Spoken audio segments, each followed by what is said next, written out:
Given you're here, I'm guessing you're going to be leading the side on Sunday. And beyond that, what's the situation?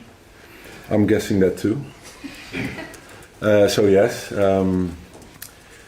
as I said, it's going to be a short job as an interim. That was communicated very clear, and I was happy with that. I felt that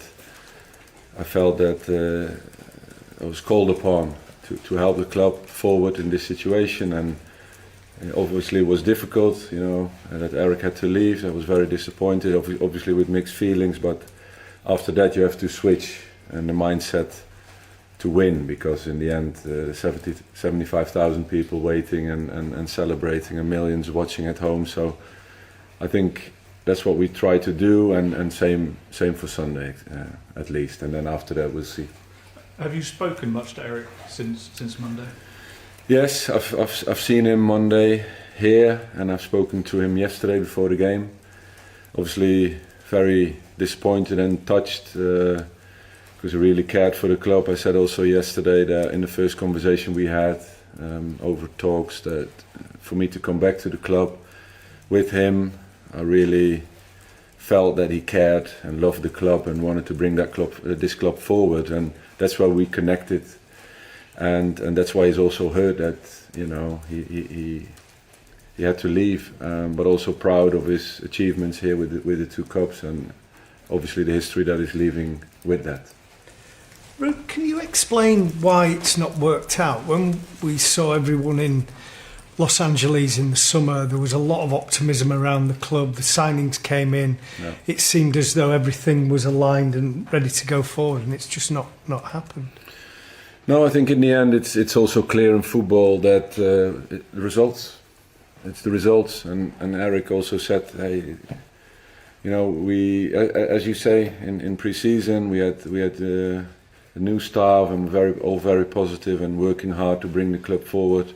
And obviously, there's things you can't explain sometimes. I also remember the Brighton goal we scored, Ghana via Josh in, and then you concede the 2-1.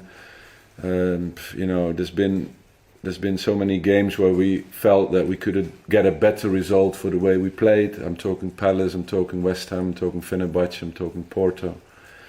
So. But in the end, we also know that it's about results, this game, and that's part of it, of our jobs. Just in terms of you said that the ownership of it said it's short term, go in and do it. Does that mean you're expecting to leave when the new manager comes in? And what does the future hold for you? Because you have been a manager, you could have been a manager before deciding to come back here. Yes, and I decided to come back here for a very important reason, that I'm here. And as an assistant, I came here to help the club forward. And I'm still very motivated to do so in any capacity. And as an assistant, and now as an interim manager, and after that I go back to my assistant contract that I have here. For this season and next, and I'm very motivated to stay here and help the club forward. That's my absolute goal. So, Ruud, it's your expectation that you will remain as an assistant manager when the new permanent manager is installed? We will see, but it's a contract situation that I'm in, and my desire to help the club forward. So I can speak to you about my side of this story. And after that, when the new situation is occurring, when the new manager is signing and conversations takes place, we have to see how things develop. Do you expect you'll have any conversations with the new incoming manager about your own situation, but also about the squad and any tips and hints you could give him? Yeah, of course. But that's the thing, that I want to help. I want to do everything I can in my abilities, as other people, many others do in this club, to fight for this club. And the club is in a difficult situation, and it's not there where we all want it to be. But the challenge is therefore the bigger. That's why I'm here, And of course, it's a situation where everybody's looking at Man United and the situation there it's in. But it's us as people on the floor, on the ground, on the floor here, to do the utmost, supported by our fans. And of course, it's a process, and it's something to work for and do everything for. Mickey. Hi, Ruud. The next 3 games that you're in charge, will you be speaking to Ruben, or because he likes to play a 3-4-3, or is this going to be your team for the next 3 games, the one that you pick? Is he already announced? Or? Well, I don't know, not yet, but... So then, obviously, you don't So it's talk gonna be to your somebody team. that's not announced. So that's logical, in my opinion. And again, what the future will bring, we'll see. So it's your team over the next 3 games? Of course. Obviously now had some time with the squad, first game under the belt as well. What are your thoughts on the shape of the team overall and how well equipped they are for the rest of the season under new management? Sorry, say again? What are your thoughts on how well the team are equipped for the rest of the season under new management after obviously the game last night and the sessions you've taken charge of? Oh no, I'm thinking about preparing the team for Leicester, which we did. And it was a difficult situation where we were in to get a good result against Leicester. And same today, here to build and evaluate the game, focus on Chelsea on Sunday. And that's the process that I'm in, and of course with the short term that I'm in this position, for me I'm really only thinking in one thing, and that's doing the best we can for every game coming up, and that's a big one against Chelsea on Sunday. Neil. Ruud, do you think this group of players is good enough to challenge at the very top? I think what's important and the most important is that what the task is that they get the maximum out of these players.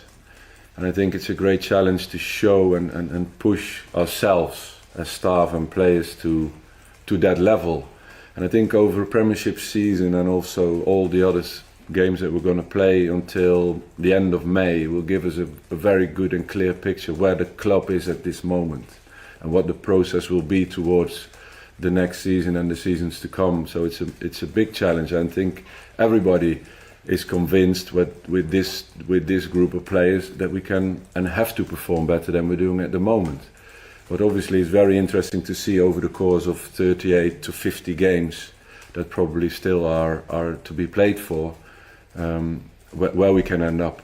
Did you ever think, given the way that you unfortunately left the club, that you'd be back one day standing in that technical area where Sir Alex used to be?